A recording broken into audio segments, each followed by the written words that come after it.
Welcome to Ope, I Found a Weird Show. I'm Laura. I'm Beanz. And I'm Lauren. And we are finishing or continuing our recap of season 2 of the TV show From. So we're not finishing it yet. We are on the episode right before the finale. Which I can never... Thank you. I can never say that word. It's like I know my cues. So today we have episode 9, and it is titled Ball of Magic Fire. So in the last episode, we left off with a lot going on. And we start this one with the man covered in blood. We find out his name is Reggie. We might have already known this, but I didn't remember him. He's not part of the core group, so he just doesn't have a name. Yeah, unless you're sus, I don't remember, or the core group, I don't remember you. Always watching out for Clara. I was just thinking, man, where's Clara been? Yeah, she does show up in this episode. I have notes on it. So he's showing Boyd and Kenny what happened to the lady who lived with him. Did he call her Paula, maybe? I think so. That sounds right. Yeah. So again, a person that we don't really know other than she yelled at Sarah to get out of the house and put down the coat. So he said that she said she was going to go take a nap, and like her jaw and like stomach are completely ripped open. It was rough. It looked like she had run into a monster at night. Yeah. Which makes me think that's what would have happened to Mary if she hadn't woken up in time. Possibly. Oh. So Reggie was downstairs and heard the screaming, and he came upstairs and he started shaking her and trying to wake her up, and she was talking in her sleep. Then something cracked inside her, and her body and face ripped open. I'm sorry, but I already know exactly which sound audio file they would have used for it, and for some reason my brain decided let's play that. And yeah, that is a very descriptive something cracked inside her. Like cracked. Oof. So Boyd, he's like, what did she say? And Reggie finally tells him, he says, they touch, they break, they steal. No one here is free. So like the same thing from Kenny's dream. And Boyd goes outside and we hear those cicadas, nature screaming. And people are standing outside the house, including Tian Chen, Julie, and Ethan. Ethan asks if everything is all right. Boyd lies and says, it's great, little man. But hey, why don't you head on home? And but can I borrow your sister for a minute and have her stay? So Tian Chen's like, let's go. And Kenny comes out, and Boyd calls him over and tells him and Julie that they need to tell the people that they can't go to sleep. And they can get the town, he'll go up to Colony House. And Julie questions him, and he tells her that there's something new here now. And Julie tells him about Jim out at the RV. So we cut to the RV, and Jim is asking what the fuck to Randall. Because again, another thing that we have left off on is that Randall had tied up Donna. And yeah, and that headache. Yes, the headache. Jim apologizes to Donna, and Randall says, we're right. She's part of this. I saw her at the clinic with one of their monsters. Is it some type of animatronic? Did you have a faulty model? And Donna's like, Boyd, it was a body. Boyd killed one of them. And Randall isn't buying it because, they can't die, or they couldn't die before, but now the rules can change, when we caught you. Which is a valid thing for, if any of this were real. It's like, oh, you're just coming up with reasons to keep your conspiracy going, but it's also like, no, but this is real. This actually did happen. Mm-hmm. Yeah. It's the thing is, I can see Randall's point of view, and if he wasn't such an ass, right, he could get the answers he wanted. And also, I feel like this wouldn't be as big of a thing. Jim wouldn't have started Randall down this path if they all just shared information the entire time. Yes. Because it's like, oh, you guys had some secret thing going on. It's like, yeah, we did. Yeah, about that. Yeah. So Randall is surprised that Jim isn't more excited. This was your idea. And Jim tells him, this is crazy and not part of the plan. Randall Well, and he was very much like, "Nope, nope, Yeah. not it. He, like, turns to Donna, he's like, "This was not my plan. No, No, this was not me, I swear." don't be mad at me, Donna." Uh, Randall says she's one of the reasons they are here, so fuck her. And Jim's like, "We aren't doing this." And he goes to untie Donna. And Randall grabs his arm and says he thinks maybe Jim is in on it too, then. That he put all this in his head to see what he would do. And Jim reminds him that, like, my house fell on top of me. Like, I'm not part of this.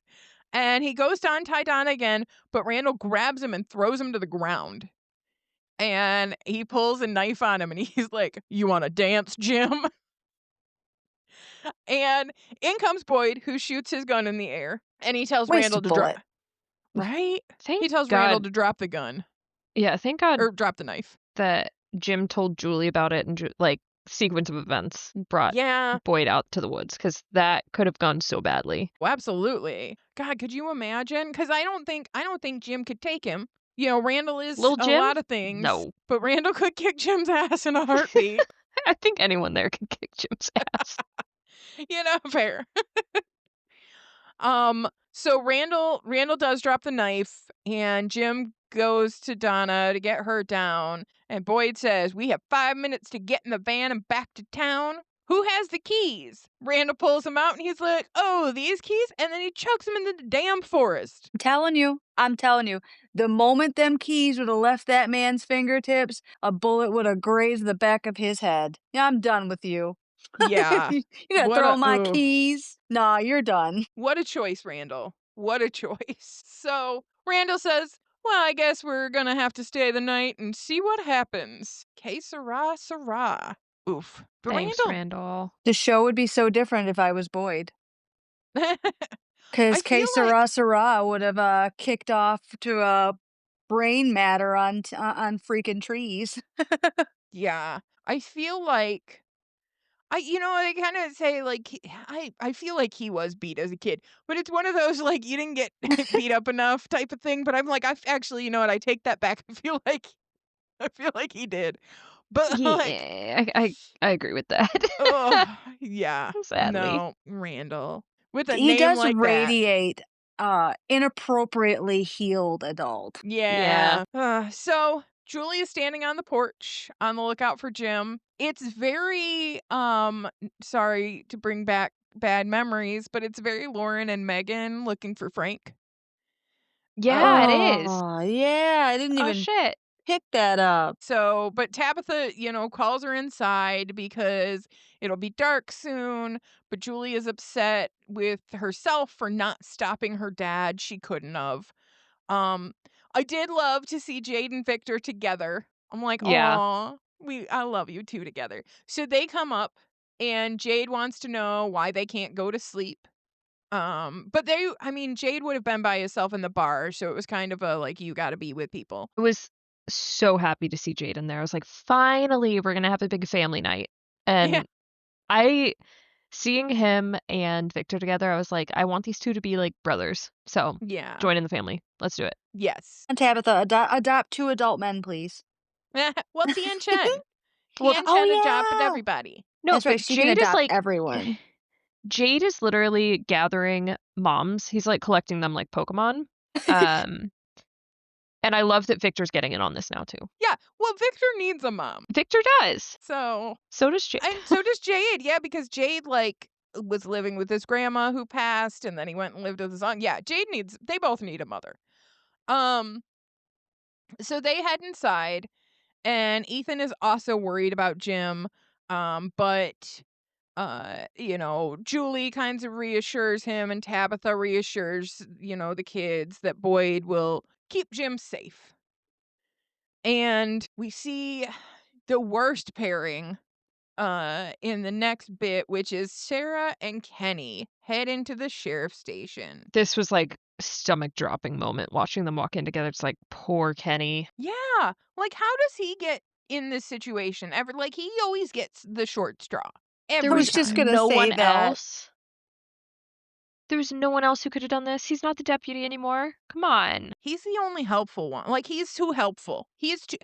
Kenny would be a welcome part in our group. He's Mhm. too Yeah. helpful. I'm just thinking, like, I was gonna say maybe Tabby, but, no, definitely not Tabby.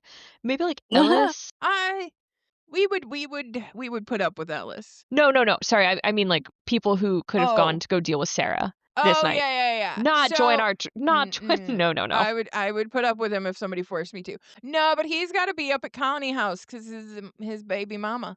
That's true, Uh, that's true. I was just trying to think someone they could have put Sarah with some no-name people. absolutely. But that what kind of show would this be? We I only have so guess. many characters we can They care you're about. right, they gotta torture Kenny. That's the Yeah. only option.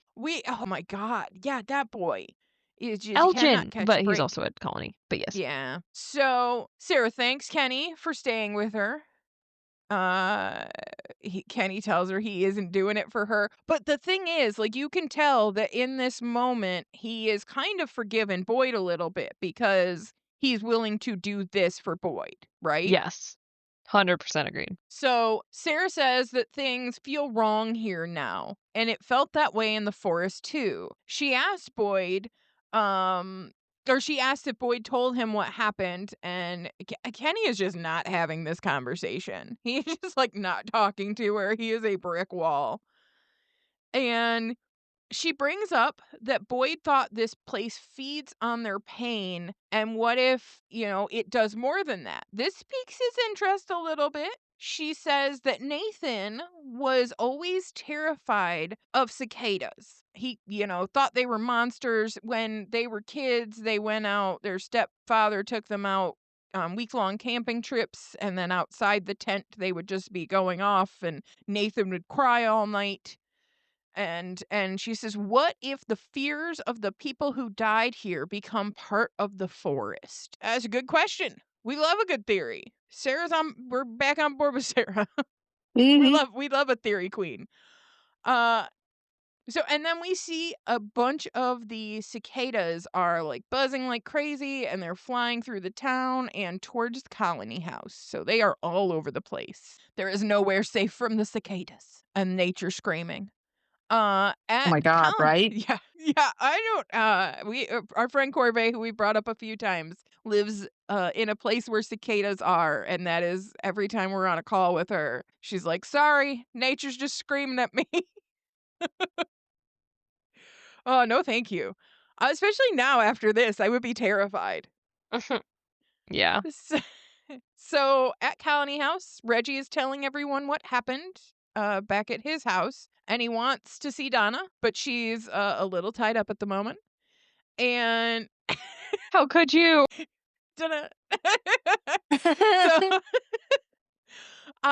Fatima says she isn't here. Christy pipes in that, like, she left the clinic hours ago, and she said she was coming here. And Reggie is super helpful and says, "We're all gonna fucking die." He I said this while we were watching, but I was like, he's like our own weird twisted Paul Revere because he's just running through the house. Like, we're all gonna die. We're all gonna die. Bad Nobody things are sleep. coming. Yeah.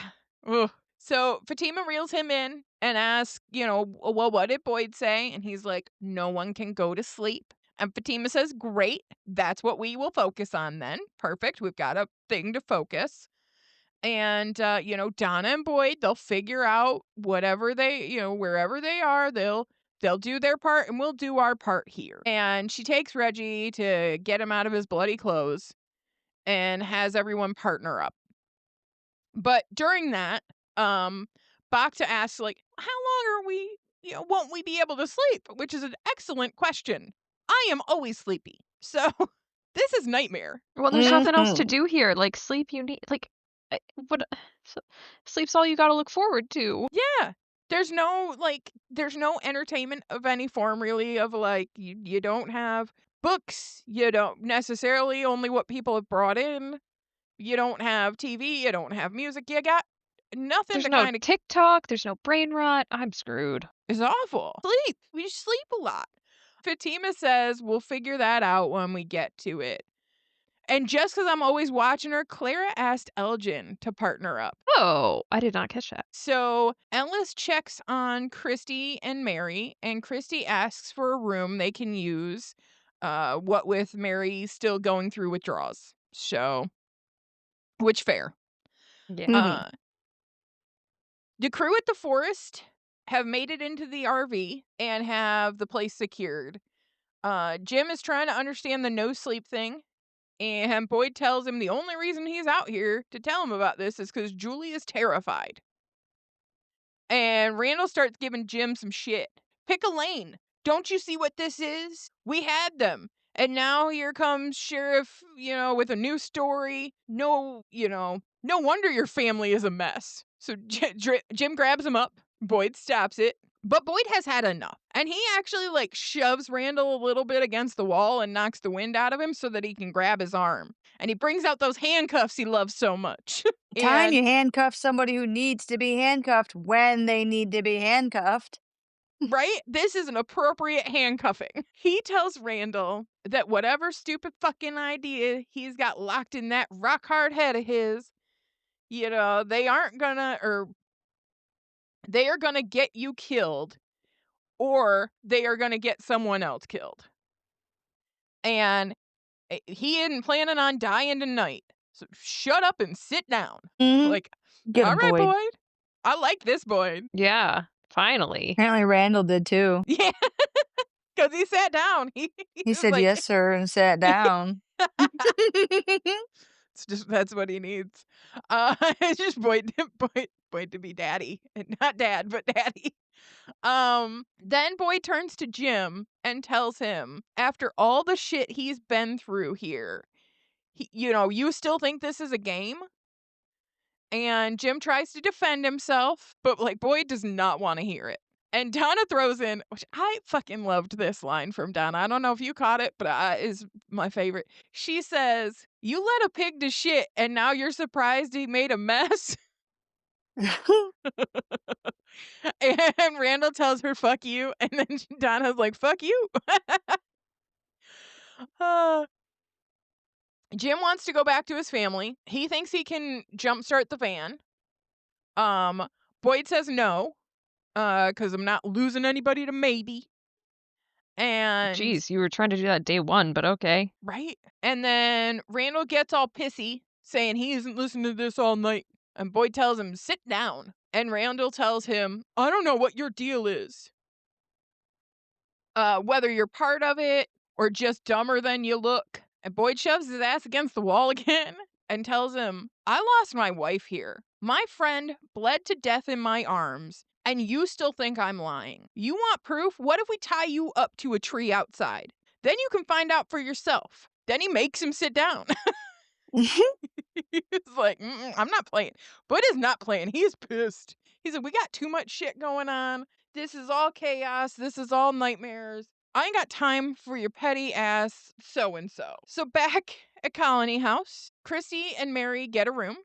It is the bed has some restraints on it, and Mary asks if it's the freaky sex room. And they tell her that it's for the first nighters because they can get a little unpredictable. And we've seen this room be used before. Yep, our boy Jade, that's how he spent his first night. Poor And boy. Trudy staring at him in his sleep. Alabaster dragon. I was just gonna say it. So Christy and Ellis go to grab some supplies and they leave Mary alone up there. And Ellis says she looks rough. And Christy says, "Yeah, tonight will be the hardest." Then Ellis asks her about the not sleeping stuff. Should they be worried about the baby? They sleep in there, right? And Yeah. yeah. And Well, I Christy mean, says, baby's probably the size of a Cheerio right now, so. right.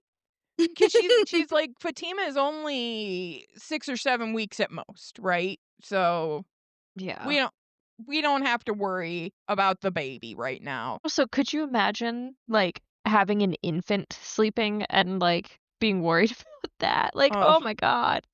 They better get this figured out before this baby's born. yeah. Ooh. So but right now, not an issue, at least in this new nightmare scenario they're in. But future Love ones, it. maybe. But she says, we don't need to worry about the baby with everything else going on. And Ellis is still trying to wrap his head around the pregnancy. If they were anywhere else but Demon Land, great. But here, he just keeps expecting that at any second it's going to come bursting out of Fatima with fangs and claws. And Christy tells him, look, pregnancy is weird no matter where you are. Beautiful, but weird. Like the magic ball of fire. She tells him it's this thing from med school. The whole world, even the parts we think we understand, it's all just one big mystery floating through space around a giant ball of magic fire that keeps us warm from a million miles away. It's insane, but we're just used to it. Which is kind of how they're getting with like the monsters and stuff, right? Like it's becoming, kind of like Kenny said in the last episode, you get scared so long you get used to it, but now this is new, right? So, it's fair you get complacent with things or you just kind of okay, I can't explain it, but it is what it is. Yeah, Case sarah sarah. exactly. So, it's an interesting concept to think about, and it was the title of this episode, so I think it's important.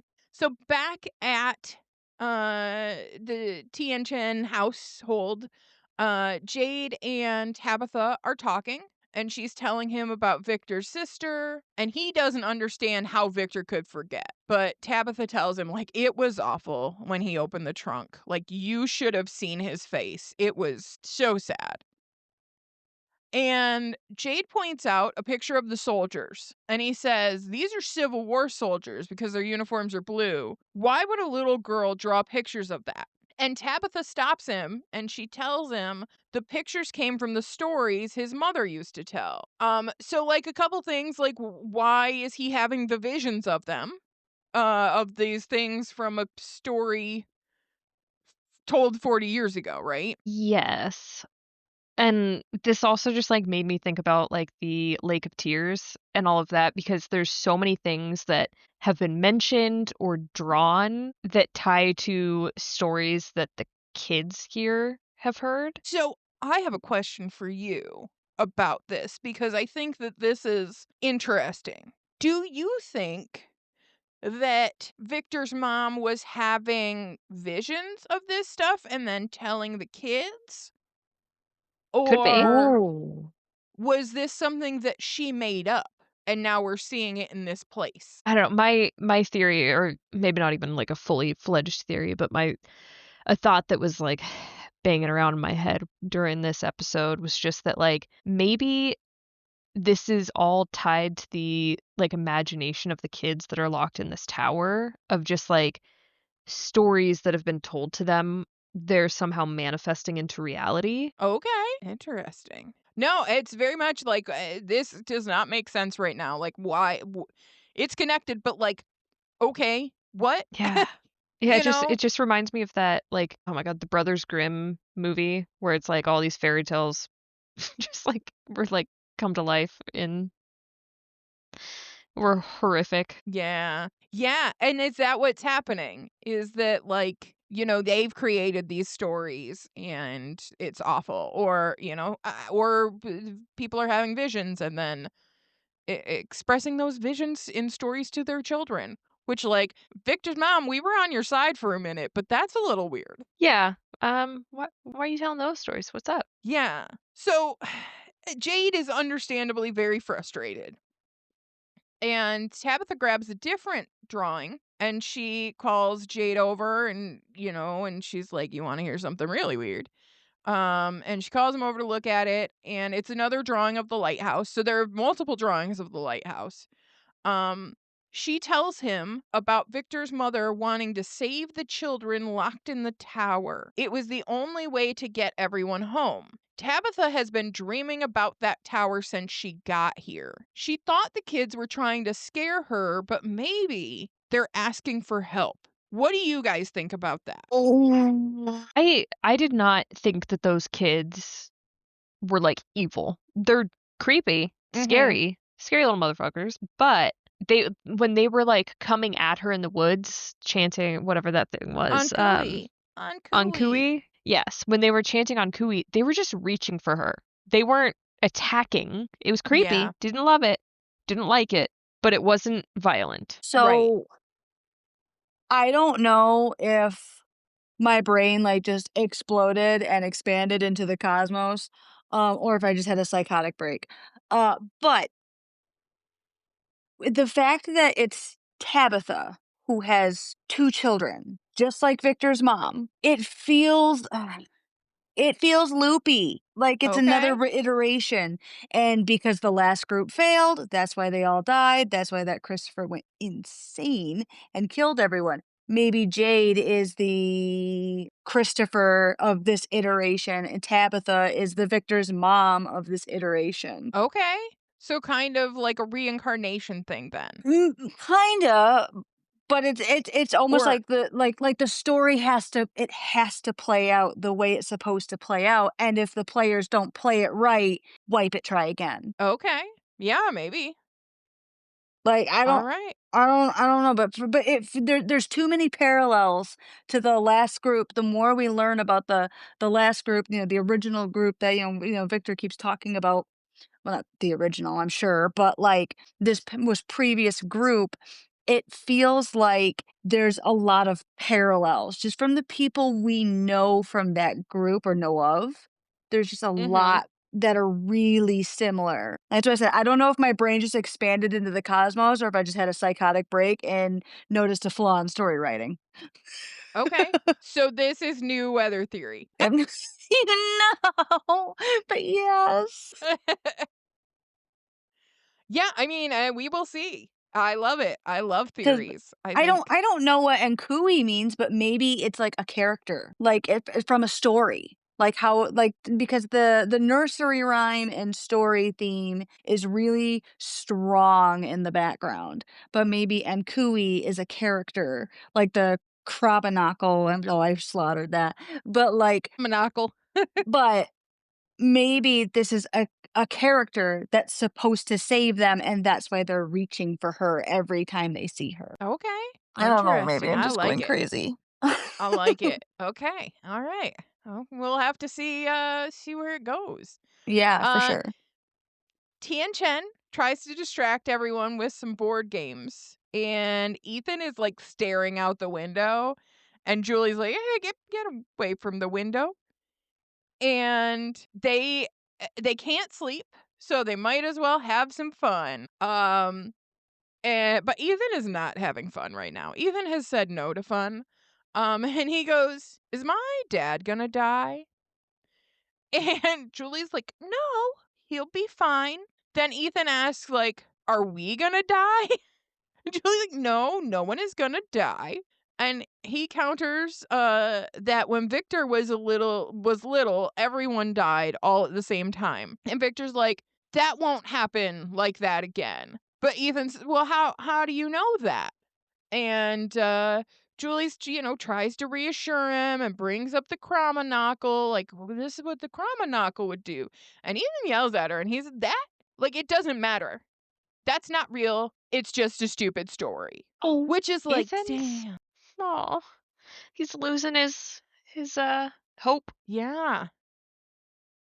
And Victor tells him that his mother used to say that everything is a story and we are the ones who get to decide how it ends. And then Ethan is brutal and asks, "What about her story? Did it end the way she wanted?" I Ethan. I stand by my initial reaction to him saying that, yes, it did end the way that she wanted. She went to rescue them kids, come life or Yeah. death. Yeah. Yeah, but her daughter. I get Yeah. that, but that was her mission. That was her quest to go save the kids. And yeah, so technically the story did end the way she wanted. But did it Technically. because she didn't She, succeed? she didn't know, but they didn't all go home. I I get mean, that. Yeah, Victor didn't. I think the answer is no. But, like, her personal narrative, yeah, it did. She was gonna do it because I'm sure she knew the risks. I'm just Yeah. saying if I have a quest and I'm like, "I'm gonna go save these kids," and I don't succeed, that is not the way I wanted it to end. I But don't care if it it's like, it "Oh, she died trying." It's not the way I wanted it to end. that's fair, I guess. So Julie and Tian Chen kind of like reprimand him Even Tien Chen is, like, clutching her pearls on that one, like, "Damn, boy." Everybody Nope. had a pearl clutching moment. Everyone's like, Yeah. "Oh my god, Ethan? Yeah, Well, baby and Ethan? What'd you say that for?" right. Like, don't be like, Why you look, don't be bullying lashing out.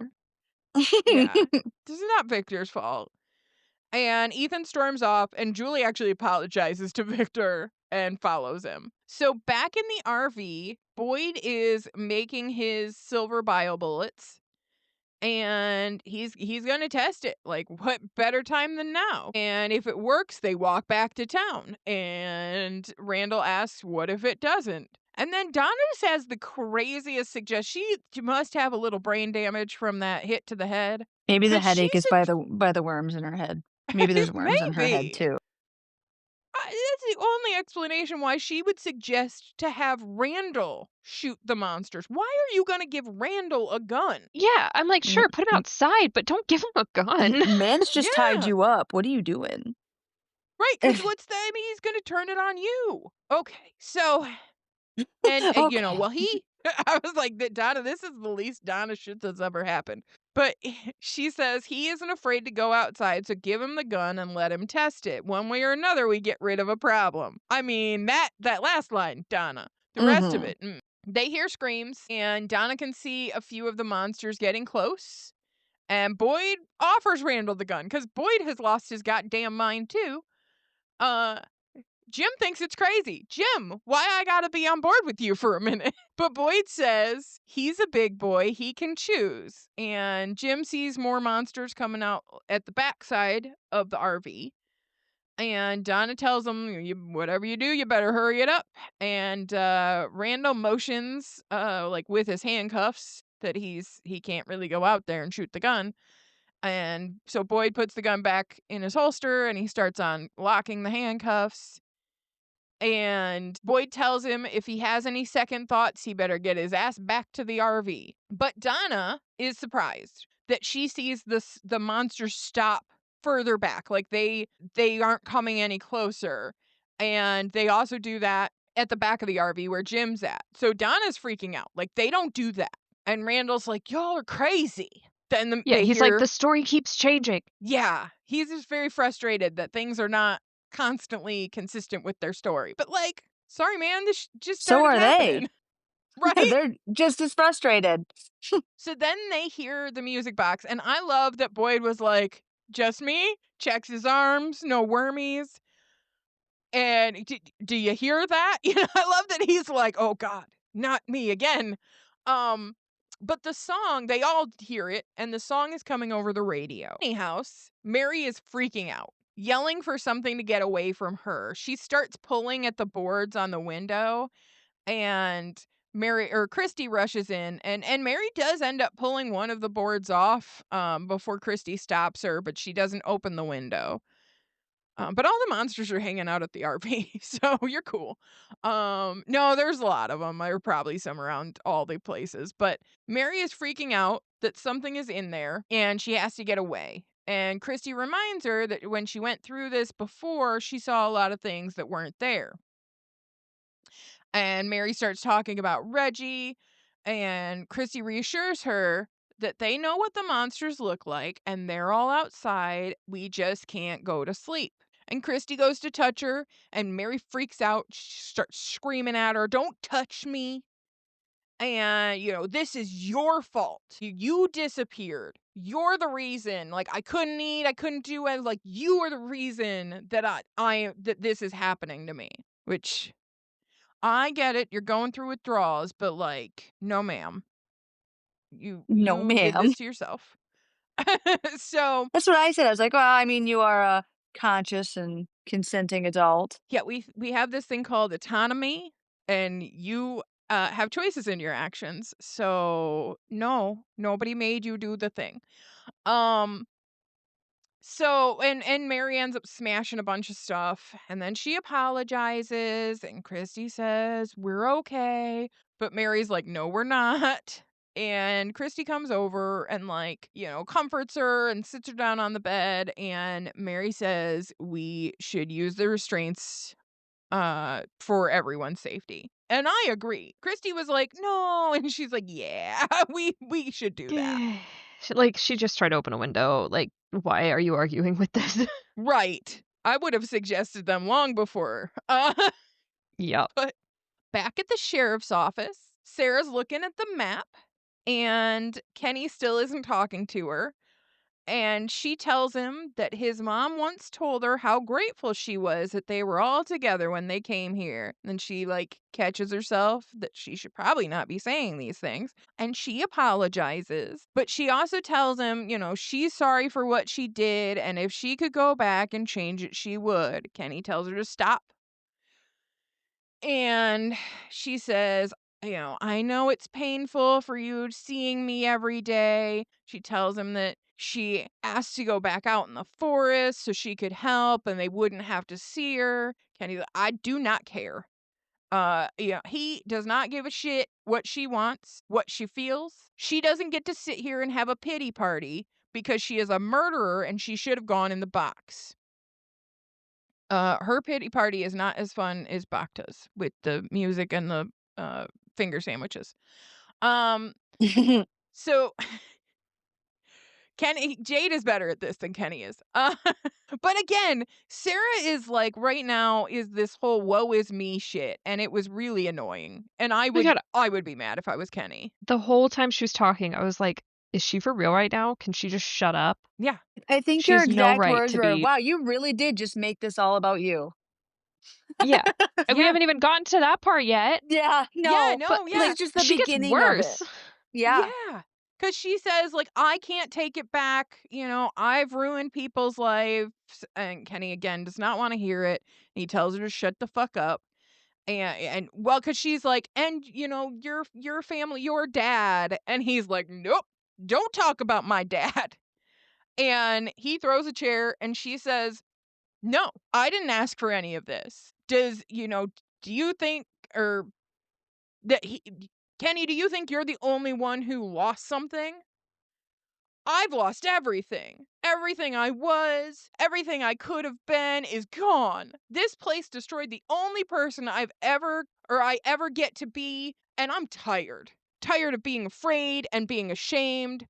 I don't want to be here anymore. Tired of being ashamed of the people I killed. But also, like, she's just kind of being like how Mary is. Like, it's all your fault. But she had autonomy. She Mhm. decided to listen to the voices and kill people. Mhm. Yeah. And she Pissing says, me off. I don't want to be your monster anymore. Too And bad. Kenny says, okay, you want out? There's a spare gun in the desk. Do what the fuck you want to do. And then he heads into the back. He's like, nah, I'm not talking I'm not talking to you anymore. You fucking, nope. Yep. Everything is about you, what you want, what you need, nope. You can take that and have the spare gun. So, speaking of crazies, at the colony house, Reggie is downstairs ringing the big bell, screaming for people to wake up. Yeah. Then he's yelling at people, the talisman won't protect you.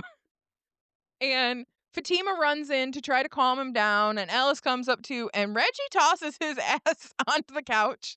That poor boy is still healing from a stab wound. Can we not with Ellis? Um, I mean, at least Christy's here this time. But Fatima goes to check on him, to check on Ellis, and Elgin, like, grabs Reggie up and tells him to calm down. And Reggie starts screaming that they're all gonna die. And Fatima tells Elgin, like, get him upstairs. Yeah. He gotta The Paul go. Revere. Yeah. I mean, like, yes, we have to keep everybody awake, but and I get that you are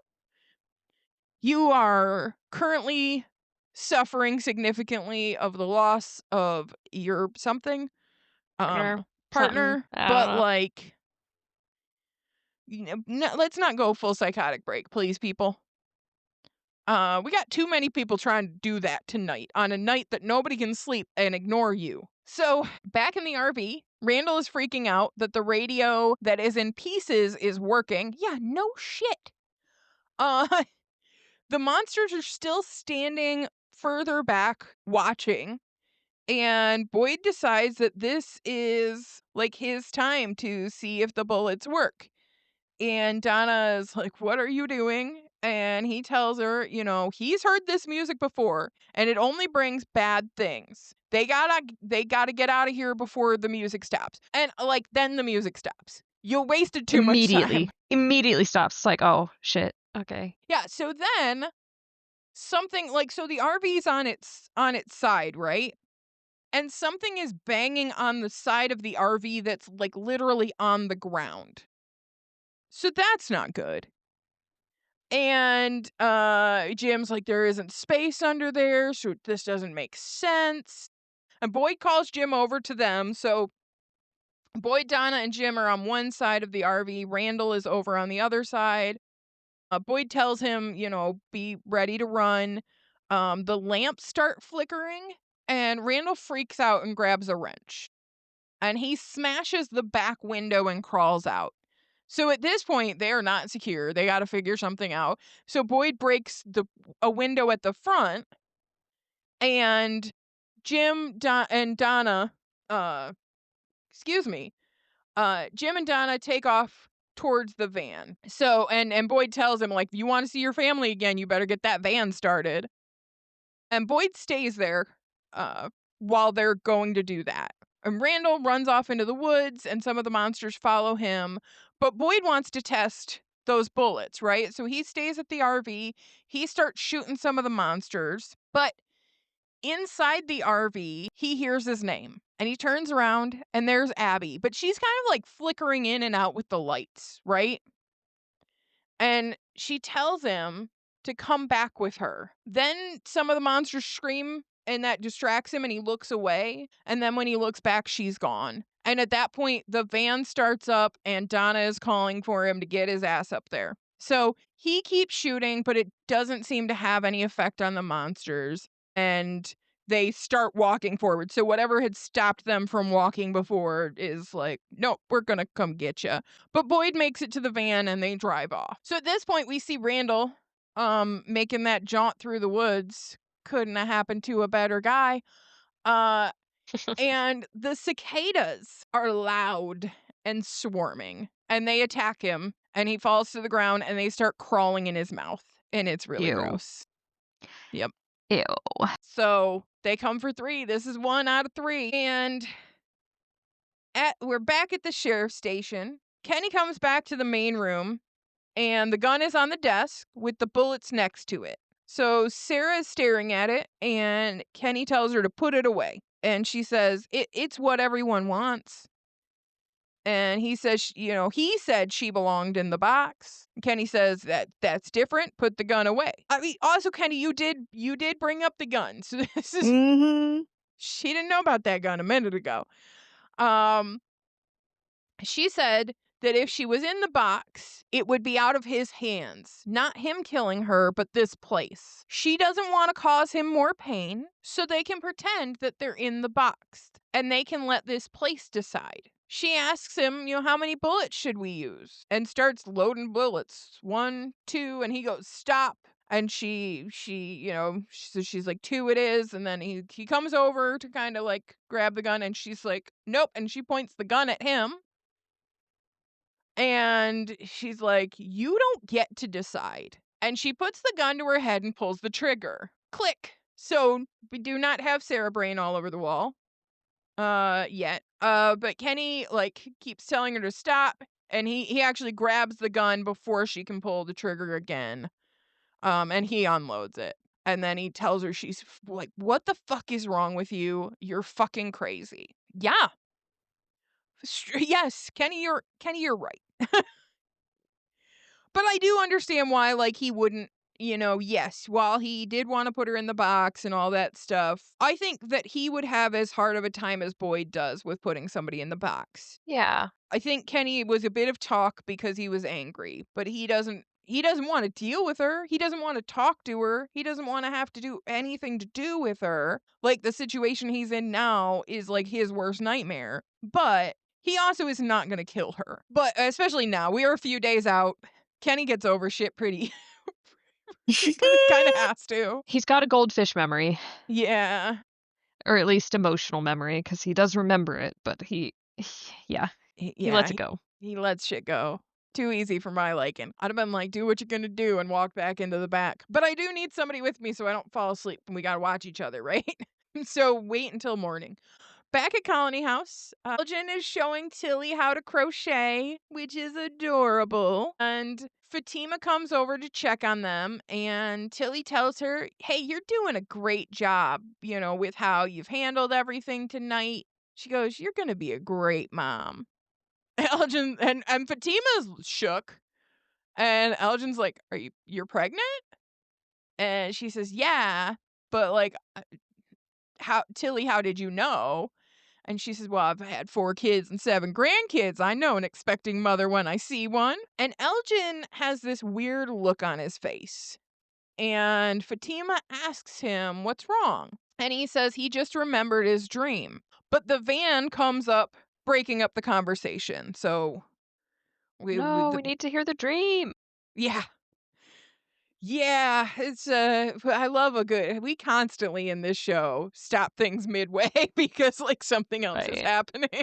So Christy, we cut to her and Mary. She's taking care of Mary and she leaves to go get her some juice. And Mary's in the room by herself and she hears like some scratching and some rustling. And somehow, she looks over at the window. These cicadas are at the window and inside the room. But that was a sealed up room, right? So how'd that happen? Magic. Weird magic. Well, it's like, how did they get out of the boiler room? Yeah. So, stupid supernatural buggies. Um, they they swarm her and they attack her like they did with Randall, right? And Christy comes back in, but she can't see them. So, like, she's like, there's nothing there.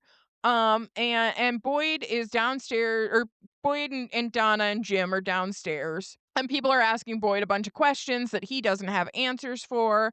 And then at this point, Jim's dumbass tries to leave. And he goes to open the door, and the guy standing in front of it with the gun is like blocking it and like, what are you doing? And he's like, "I wanna go I gotta get to my family." And Boyd and Jim get into an argument, that would put everyone at risk, and Boyd and the guy watching the door then point their guns at Jim, because he continues to try to open the door, and then Christy calls for help upstairs, and Like I'd Boyd runs said, up. Colony House already saw that episode. They don't wanna have another one. Right? Like, "No, leave the damn you got a few hours, suck it up." Like, "No, you were gonna stay out in the damn RV all night, so you can stay in Colony House and wait." Mhm.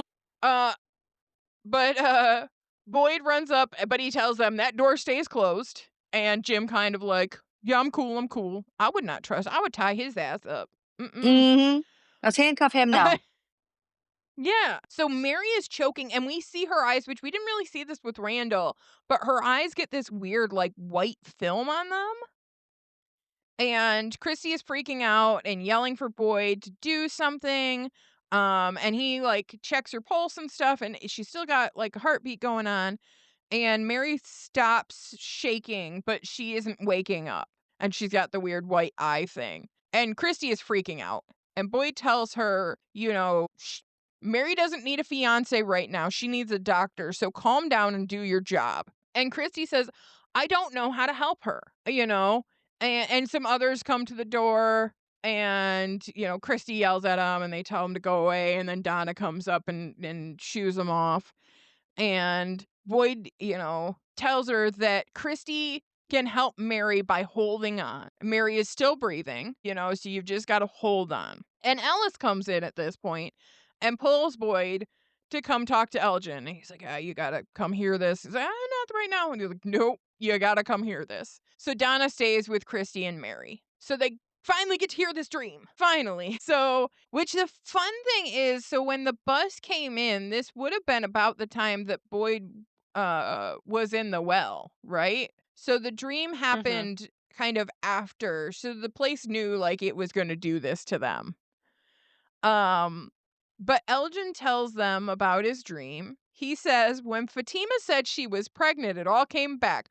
Boyd did not know. Yeah, the looks on faces. Ellis just immediately was like, "Oh, shit." Yeah. So, but Boyd's like, Let's get back on track. Tell me about this dream."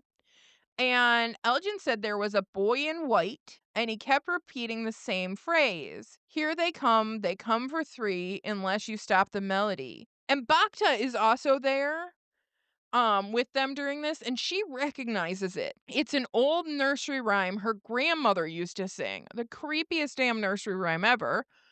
Um, but the whole thing again is they touch, they break, they steal. No one here is free. Here they come for three, unless you stop the melody. So, okay. So they've come for two at this point. They've got Mary, they've got Randall, and then we head back to Jade and Tabitha. And Jade is telling her that, what she's saying sounds crazy about the lighthouse and all of that. And she says, "Well, you're the one who said that everything was a connection. The lighthouse is a connection. What if Victor's mom is right? What if saving the children is how we get home?" And then they hear Julie start to scream, and Tabitha runs to her, and she is on the floor flailing. We do not see the cicadas on her, but we know she's trying And to get them off. she's like, "Get them off me," and Mhm. swatting at her arms. So Yeah. pretty easy to See what's happening. yeah. So we have our three. They've come for three. And that is the end of the episode. My question though is like, if they come for 3, what happened with the other people who dreamt things? Like, is everybody capable of dreaming these things that could get them killed, and it's just the 3 that see the cicadas? So the thing is, with the three, they weren't dreaming when that happened. They Oh, weren't that's true. asleep. So I think that it was just going to pick three people. But like, if you slept, it was going to kill you. But can people sleep now? That's a good question. We shall see. I mean, they've come for three, so maybe all the buggies are now in the people. Like, you picked your 3, now let me take a nap? Right? That's what I would be worried about too. Like, so can I sleep? Who's gonna test that? Anyone wanna take a nap? So I know that you guys are all very upset that these three people. Well, I know you're very upset about two of these people, but can we sleep? Like well, and Randall's out in the woods with this, right? I mean, I Yeah, don't no think one the knows he's yeah, someone's gotta come across him, like, sorry, yeah, bud, you I don't shouldn't think the have." monsters will come after him, but like the Yeah. elements and things. Yeah. So yeah, that's Mm. So what do you guys think is coming for us in the finale? I don't know. Yeah. I have no idea what specifically to expect. I am gonna stick with my whole, like, I bet like, fairy tale story, like, child stories, not necessarily fairy tales, but stories have something to do with this, like, influencing Demon Land in some way. Yeah. Okay, Maybe the answer's in the Cromonocle. maybe. I mean, it has been kind of defining, but Ethan has now just denounced the Cromonocle. It is He no Well, can't. more. Ethan's He gonna need to get can't. his shit together and get back on the team. He can't because he's the Cromonocle. So no, yeah. Yeah, Well, I maybe I don't in the know. book the Cromonocle had moments of self doubt too. Yeah, I was gonna say he can't because he's the So maybe Totally. this Cromonocle. maybe this is following that. Oh, Yeah. snap. So we have a lot of questions. Uh, we got bug 3. We got can we sleep? Can We've we sleep? got That's the most important question. Can we yeah. sleep? We've got are the kids cool? Um, or like creepy. I mean, I think they're both potentially. Yeah, They're those always are not creepy. mutually You know what? exclusive. Okay. Are the kids like do we need to save the kids or are they dangerous? Yeah. Um, still don't know what's up with that symbol. What is up with the lighthouse? And what was Victor's mom's journey that, she was on? She was going to save these kids, right? But like, is there more information there Right. that can be What set used? her on that path? Yeah. So Was it that voices? I feel like that's some questioning stuff there. And also those drawings that the little girl did, that Eloise did. Like, we know Yeah. they're the stories, but where did those stories come from? So we got a lot of questions. And probably some I didn't list. Yeah, But probably. and new Bean's theory. Mm, It loops. We could call it the loop theory. Hey, I remember saying something about loops, like, I know. episode No, 1. you both have talked about loops. I said there's timey-wimey shit going on. There is. It's a little Doctor Who timey-wimey. Um, but yeah, no. So we've got some new theories, we've got some new thoughts, and we've got the finale episode to watch. Let's go. Let's go. All right. Well, the ladies are excited, so I cannot keep it from them any longer. Thank you all for listening to Ope, I Found a Weird Show, and we cannot wait to continue the recap next time. Bye. Bye.